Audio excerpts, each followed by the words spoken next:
And now when you're ready to, fillet your salmon, place your knife under the gill here to put it flat on the central bone, and just follow the central bone.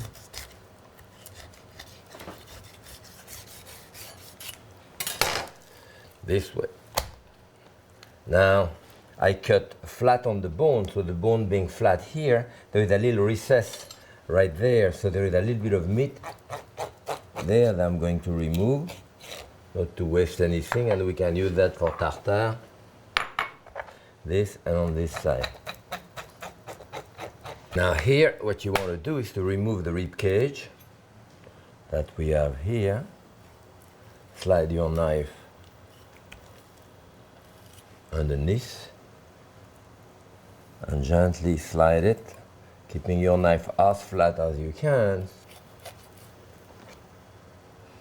The belly is pretty thin, so you have to use your knife flat.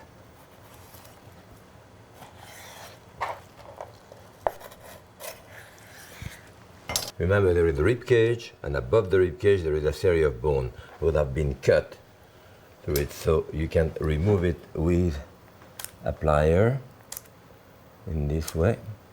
They usually come out good because this is a fatty fish.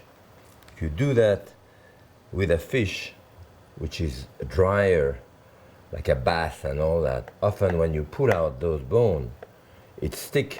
You tear out the meat.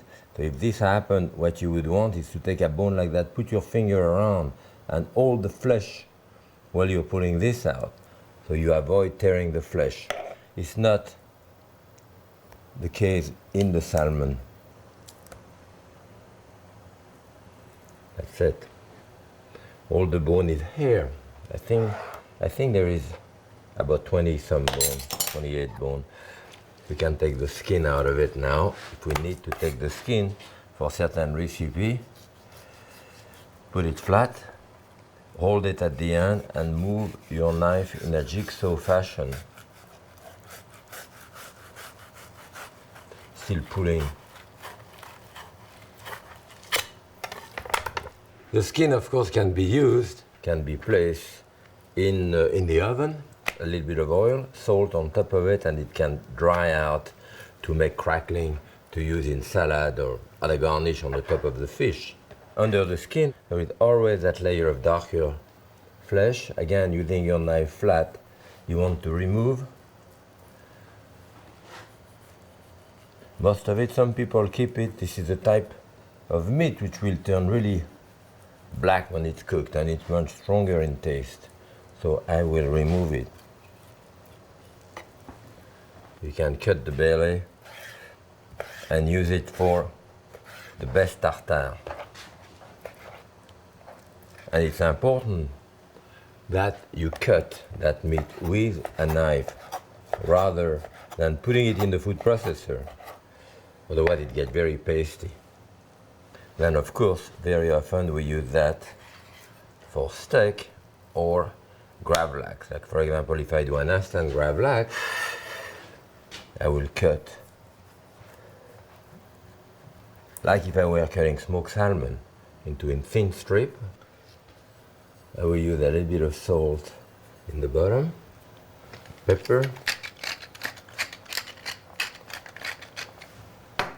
and you can do large platter of this or individual platter. Place it right on top. By the time the salt is melted, the salmon is cured. A little more salt on top. You can put a piece of plastic wrap, put another plate on top of it, do a second one, a third one, and they are ready now to be decorated and finished with a bit of oil. The tartare, we're going to put salt, pepper, a little bit of onion,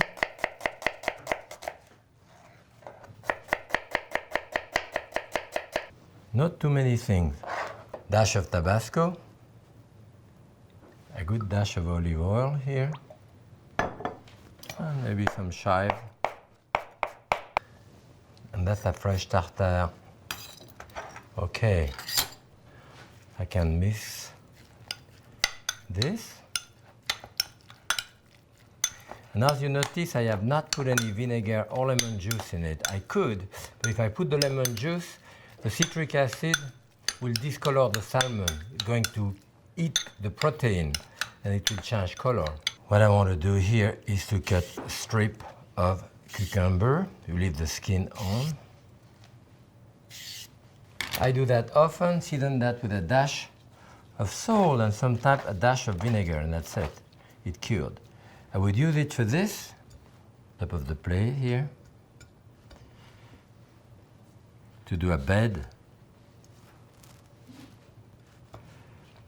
which would be very nice, but the question is not a question of being nice, it's a question of being good. And then my tartare in the center.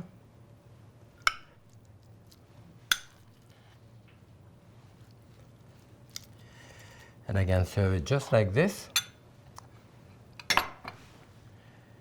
If I want to be extremely lavish, then what I would want to do is to put a bit of caviar on top.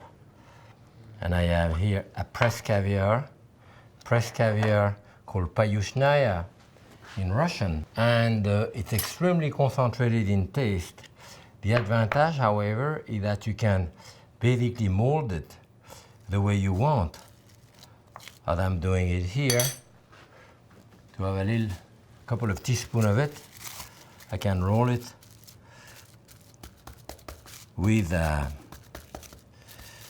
rolling pin or just press it with my hand as I'm doing here in a beautiful round.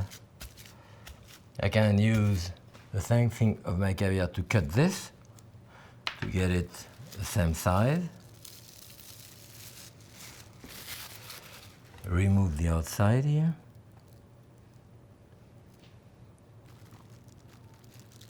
That makes it, of course, a bit more expensive, but certainly very elegant. A special dish.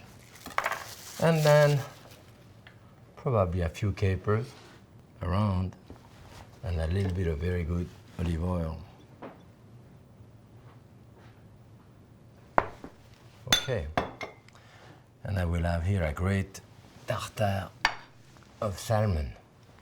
For the gravlax here, you can do the same idea. Here I have some dill, so dill is a good idea. I have a couple of olive here. I can chop it coarsely. A little piece of red onion or shallots or regular onion.